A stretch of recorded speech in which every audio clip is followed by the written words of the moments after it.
Hey guys, welcome back to another Trekyards podcast. Hi Samuel, nice Hi, to see you Stuart. again. Oh, you too. It's been too many minutes It has indeed. Not that we've since been the last time filming we all talked. day.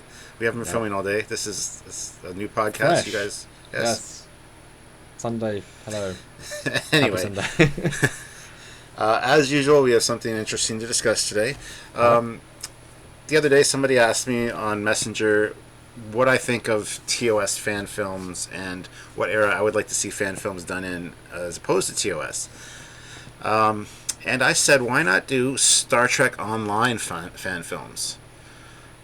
So I just want to get your take on that and kind of a little discussion on fan films and where they fit in the continuity and the time period. Well, it is worth saying that fan films have existed for a long time now, and the the fact that TOS is the easiest sets to build. People built TOS and it's the most iconic. That's why we Yes. have three and eventually going to be four TOS sets, which is sort of, I feel a little bit odd that you build so many, given the fact that why don't you So, build? It sounds a bit yeah. redundant. Why build? I mean, I know they're different coasts, but just build one, then build a TNG one. Someone else build that. But people aren't that organised. It's different communities. That's why we saw a huge jump in TOS fan films because there's actually a real set we can go to and film. Now, FAFA guidelines have come in, not rules, guidelines. Things have sort of slowed down a bit, but there were TNG fan films before that with Hidden Frontier and Intrepid, obviously using green screen and some other stuff. So those, I guess, the two big eras. Star Trek Online is interesting. You want to push all the way to 2409. Ooh. I mean, do you have any ideas? What? No, we go.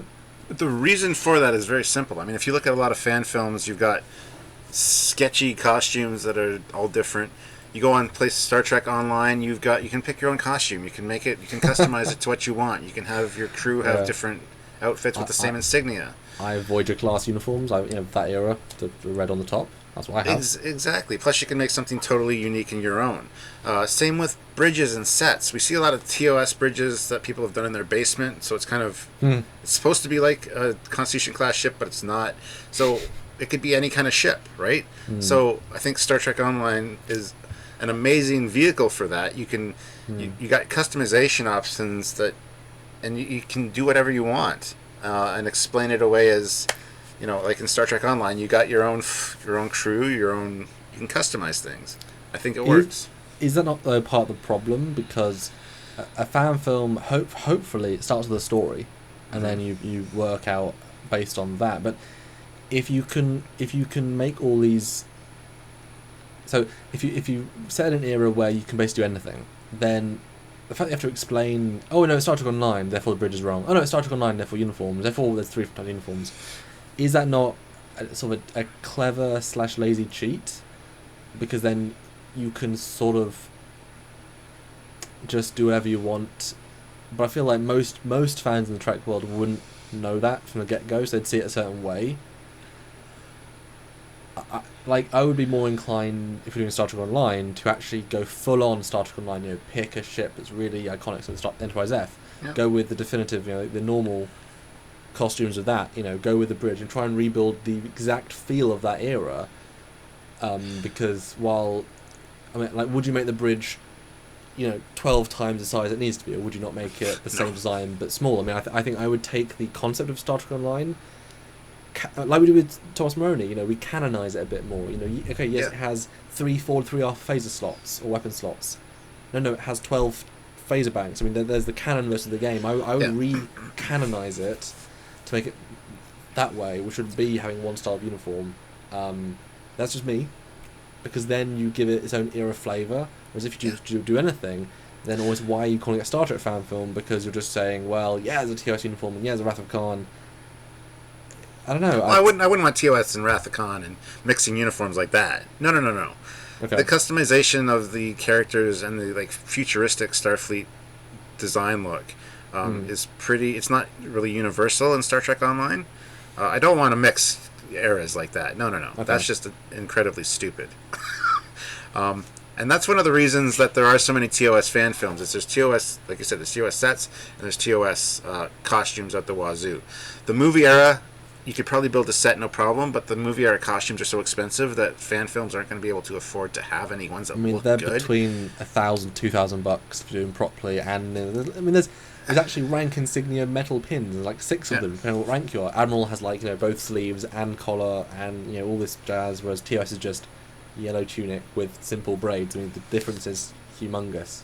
Yeah, and the thing I hate about fan films is the uniforms. They really take me out of the whole atmosphere. Just, it totally ruins it for me if the uniform doesn't look right.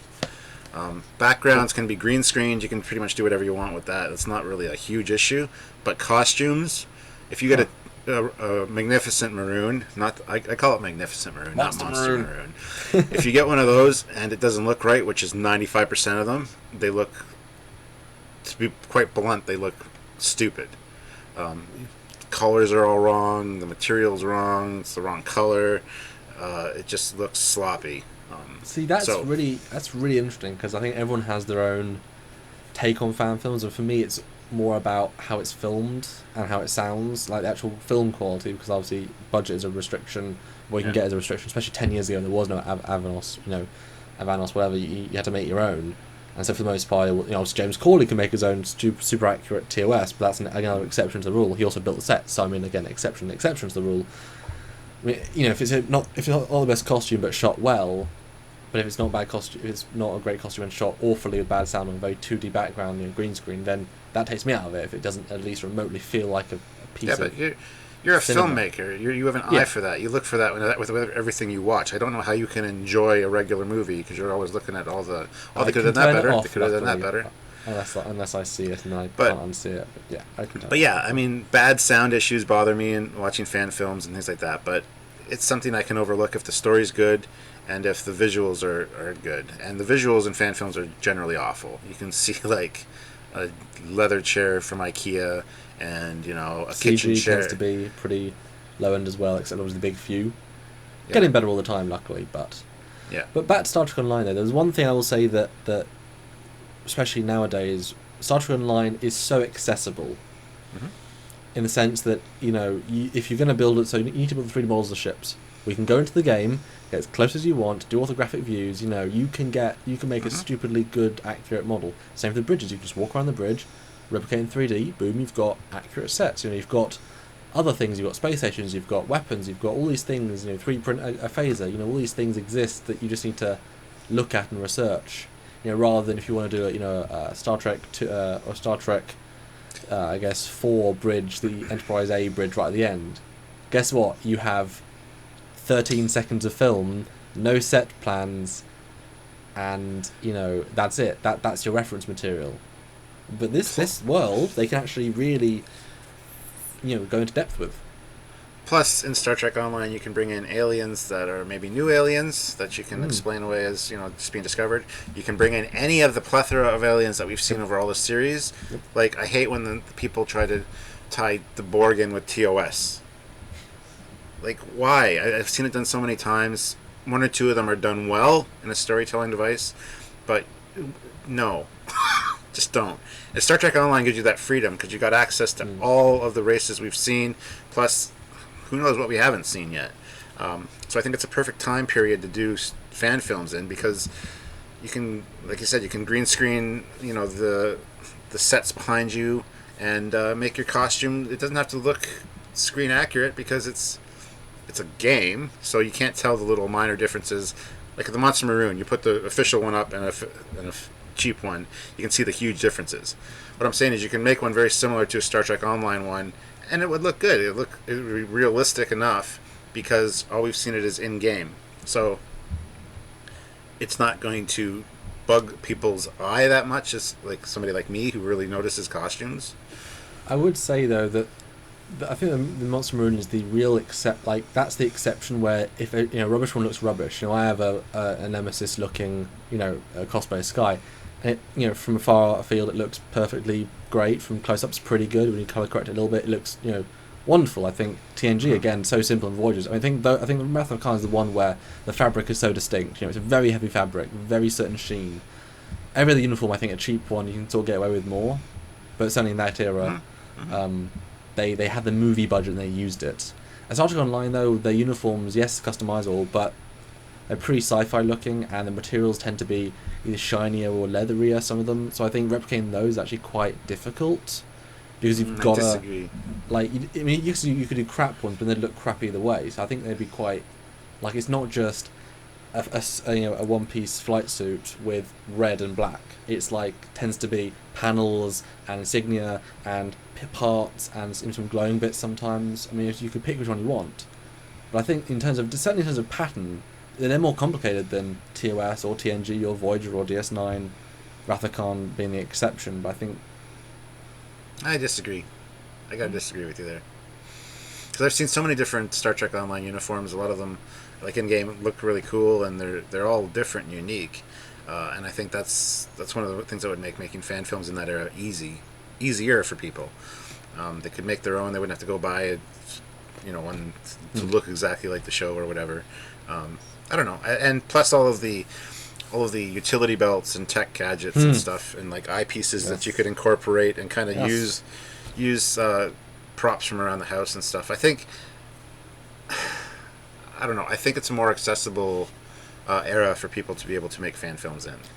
Well, if we obviously exclude TOS, because we don't want to see many more TOS films. I think it's fair to say that era has been done very well and very differently. I think we've had a fill. I will also so if you wanted to see a Star Trek Online fan film, would you want to link it indirectly with one of the storylines from Star Trek Online, or just utilize the verse and not link to their stories? Because they've done some incredible stories. I mean, they've done Iconians, they've done Tholians, they've done Gorn, they've done Undine, which is 8472. They've done everything, and they've replicated the kitchen sink to destroy it and rebuild it, and they've used the kitchen sink to its fullest as well. Well, that's the thing. You can tie into their stories. You can mention them as just in passing during your story. You can create new stories. Again, there's so many possibilities there. Like you said, there's so much to choose from as far as story-wise goes. You can incorporate it. That one of the stories from Star Trek Online is going on, and you're part of it, but like a smaller part, or it's at least referenced at the same time you're doing your thing. But cause that's another thing that really bothers me with TOS and all these other fan films is they always tie in. It's always that fan service of this is this character from this episode that walks on, and like why you don't always have to tie into something else. You're using that as a crutch to support your show. That it's like, look, I'm part of this universe too. This guy was in this episode. Look, I'm using him. But I hate that. But isn't that what Star Trek is in a sense? It's using the wider universe. It's reference. You can use the universe, but you don't have to use specifics. Like we were just on this planet last week that was in this episode, or this person was on this. Yeah, the anniversary specials, for Trek have been bring back Sulu, go for Trials and Tribulations. I mean, these are literal. Those are fine though. Those are actual in-universe Star Trek canon appearances. Every fan film. You mean fan films shouldn't link to continuity as much? Exactly. Every fan film, not continuity. Don't pull a character like, Harry Mudd. We ran into Harry Mudd. Yay! Unless it's the main point of your story, then it makes sense. But it's like seeing in Rogue One, seeing the guys from Star Wars Episode 4 on the planet that gets destroyed. Like, we got the death sentence on 12 systems. Seeing those guys, that was a little bit too much for me. That's what I mean. That kind of thing in fan films happens all the time in fan stories. I hate it. Even Star Trek Continues and Star Trek New Voyages did this stuff. They pulled in Carol Marcus into it and all this other... And you don't need to do that. Part of that storyline, to be fair. To be fair, yes, but it didn't interest me. I can't see them actually doing that for TOS. But that's just me. I don't know. It's something that really bugs me. The fan service is a little too much at times. Yeah, for me it's all about the writing and the reason, the explanation. Yes, exactly. And it's usually not executed well in fan films. Yeah, I mean, for me, if you put say someone did a fan film called Star Trek Futures, it wasn't Star Trek Futures, but Star Trek Futures End, something, and it was set in 2536. And there was a ship called something that had 2 pylons and a saucer, and it was Star Trek. It had no linking to any continuity. It had an android, and it had some things we know. I would watch that out of vague interest, but I wouldn't have the same, I want to see that, as compared to an Axma or a Continues, where it's adding to a verse. It's trying to, it's fans being really, again, the attempt is to be really clever. having the intrigue of saying, well, what is this in the universe? Where does this fit in? Rather than just, here is a piece of sort of stuff. I mean, it's not official, so it has no canon. They can do their own rules. So seeing it be so non-linking, it loses a whole load of the fun. And if you can only ever make one film in the Trek verse, why wouldn't you want to pick an era, say, well, these are things we have. It's like, for example, if you take if there's something in the Wrath of Khan universe, well, why wouldn't you, have Savik, or have the whale probe be mentioned, or things that are contemporary because they exist in the timeline and nothing happens in a vacuum, especially when they're famous events. To me, it's using a crutch. It's like, hey, look, we're using this universe, and look, we know things. We know that this happened. Yay, look at us. To me, that's what it is. It's not really clever. Sometimes it's very clever and very well done, but 90% of the time, it's not well done, and that's what bugs the crap out of me. So, okay, well, I'll bring one specific example. Have you seen the continued episode in the Mirror Universe? Yes. And what did you think of that? In this context of what we're discussing? That was perfectly done. Right. See, I thought it was a wasted opportunity. Because it was fun that it was a sequel to the previous story, but it didn't reference Into Mirror Darkly, didn't reference Empress Sato, didn't reference the Constitution being older. It didn't use the wider canon. It left me. I kept waiting for references because it left me think at the end of it. Okay. Yeah. That was a story. Okay, this was your one chance to give us some explanation, and they wasted the opportunity. And it was cool. It was fine. It was, but they wrote that assuming that Enterprise didn't happen because that was supposed to be part of the original 5-year mission. How it would have been written back then. But it did happen in continuity, though. It did. But that's not how they wrote it. Because they wanted to be true. They wanted to stay true to the original 5-year mission. How it would have been written in the 60s. But so there would have been no. I do too. It should have been mentioned, but at the same time, I know why they didn't do it. And I appreciate the fact that they didn't do it for that very reason, because it was supposed to be written in the 60s. So you like the fact, you think it was a missed opportunity, but like the fact they didn't use the opportunity to tell a standalone story without having to rely on canon as a crutch, even though it would have just been a nice added bonus. Exactly.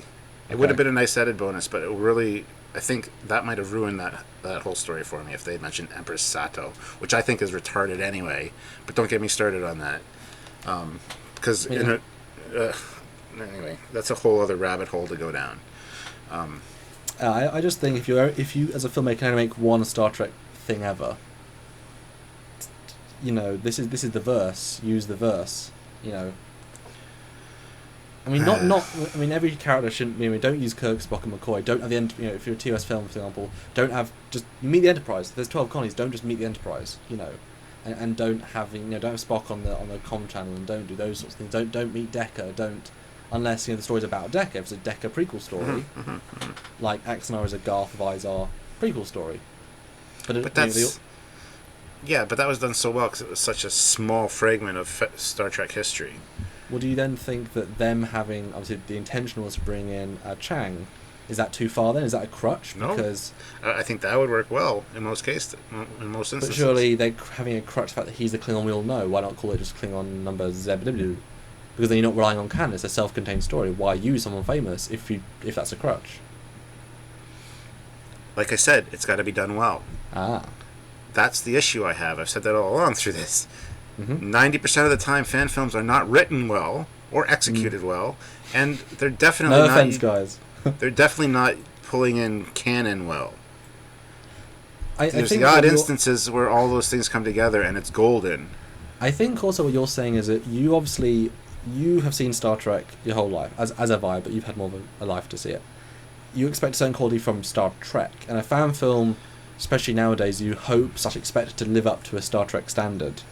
And Star Trek can reference itself, and then when it does so, it tends to be kind of interesting. Having Bashir appear in TNG, it's a cool idea. Or Scotty in TNG. That obviously those are crutches, but it's cool. But because it's done by the canon, the real people, and real quality, it works. Not every time. No, for sure. There's the odd time where they kind of drop the ball for that too. But 600 episodes, it's going to. Yeah, exactly. And a lot of Enterprise, unfortunately, did drop the ball with their referencey stuff. But that's not the story. So you would rather. So you want. So your thing is you want a good fan film quality, well written, to tell its own story, but it can bring elements if it makes the most sense in the best way. Absolutely. You just want quality, don't you, Stuart? I do. Okay. I'm being kind of a curmudgeon today, and I'm a little bit more snarky than normal, in case you guys couldn't tell. But it's something that really bugs me, and that's why I think that Star Trek Online is the perfect vehicle for this, because you can move ahead of all this other crap that we've been dealing with over fan films over the years. Yeah. Do something new. Do something, mention something from Star Trek Online, but don't make it Tuvok. Like something, why? Tuvon. Just I think there's a lot more opportunity and a lot more free reign for people that approach the Star Trek Online universe, in my personal opinion.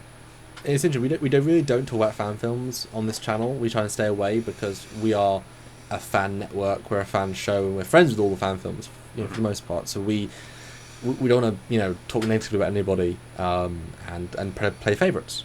Apart from those who have the ship designs like Pacific Tier 1 and Axon, they also have new ship designs and Renegades we want to talk about. That's our thing. Yeah.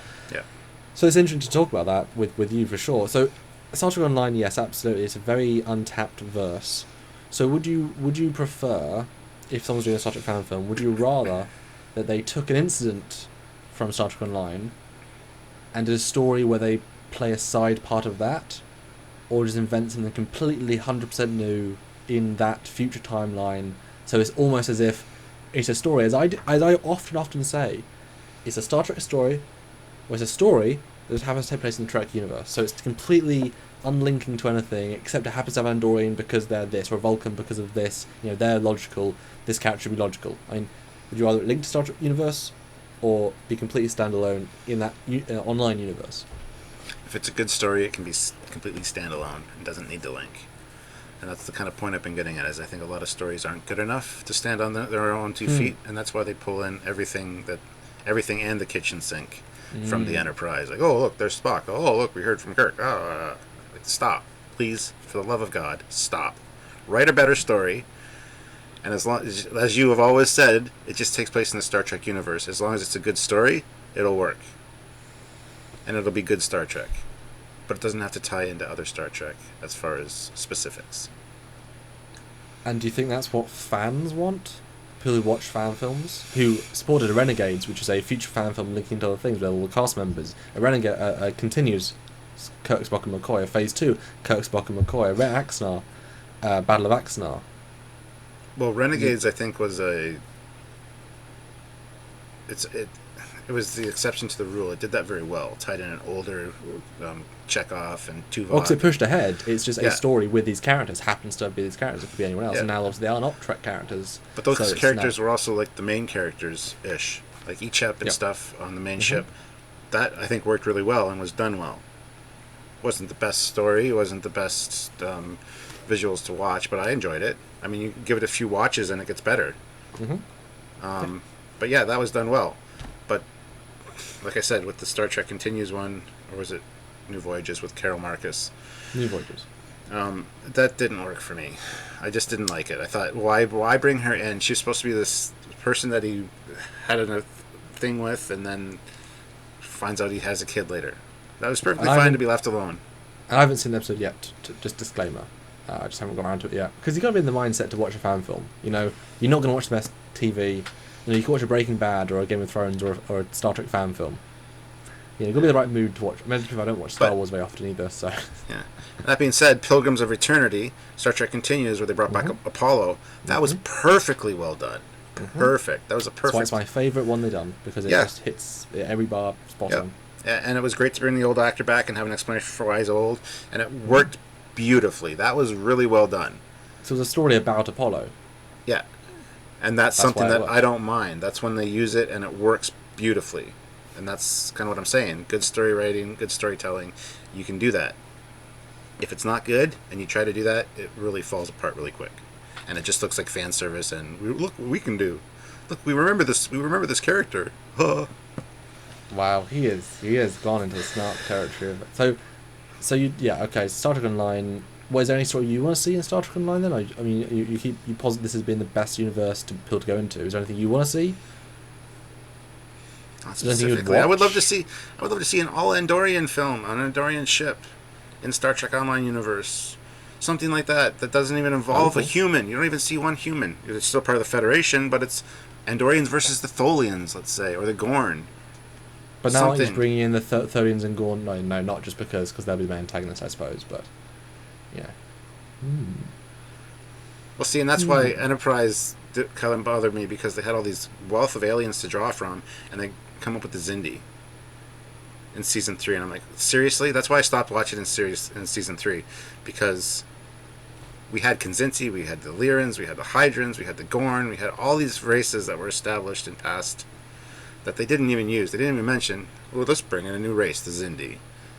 That's why I stopped watching in season 3. It meant they got to form something that made sense more, rather than try and retcon in a species that, like, well, especially, but if they brought in the Kazinti, which is a Larry Niven thing anyway, but so the Lyrans, if they threw out everything we knew about the Lyrans, which isn't too much, just to show them on screen, would you be more happy, or would you rather invented something fresh, which obviously fit the story better? I want to see what I grew up with, which was Starfleet battles and FASA stuff. References to that, because it's already part of the lore of Star Trek. Even if it's not official canon, some of it, it's still known, and the new people will learn about it like they learned about the Xindi. So do you want to see a FASA fan film? I would love a FASA fan Would film. you more FASA fan film than Star Trek Online, because you get to reference all the continuity? Ha! Yes, because it's never been done before. Ah. Absolutely. Okay. And if it's done well, that's the main thing here, if it's done well. But yeah, a FASA fan film would be fantastic. Even a Starfleet Battles. Even a Starfleet Battles one would be amazing. That's a great idea. There you go, I changed my answer. I don't want Star Trek Online anymore. I want FASA and Starfleet Battles fan films. That's the title of this podcast, Stuart. You can't change it. Oh, God. You can use Starfleet Battles fan films with the TOS sets and still be something totally new. I like it. Let's go with that. That's the answer. So you're reinventing the wheel by using another wheel. Yes. Yes. Rather than a Chevy. Anyway, I think that wraps it up for this podcast. What say you? Doesn't it? What? I found something I'm passionate about. Let's put it that way. Yes. No, I agree with you, Stuart. Stowe is a great gold mine. It's got all of the previous continuity, plus a lot of continuity that now exists. Every old character is still alive from TNG onwards, but they're all dispersed. They're all doing new things. Their descendants exist. All these things, plus the wealth of technology, and it'd be great to see. I think fans wouldn't necessarily respond to it as strongly if they get as many views, but if the story is really great and the CG is good, then I think people would just respond to it because of its good filmmaking. Absolutely. Okay, cool. And that's it, guys. If you liked this video, please give us a thumbs up. And don't forget to subscribe, click the little bell notification so you get notified every time we do an upload, because we do a lot of them, and a lot of them are really good. Some of them are kind of crap, but not really. I just had to say that, because we can't say that we're all good. Legal obligation, yeah. Yeah.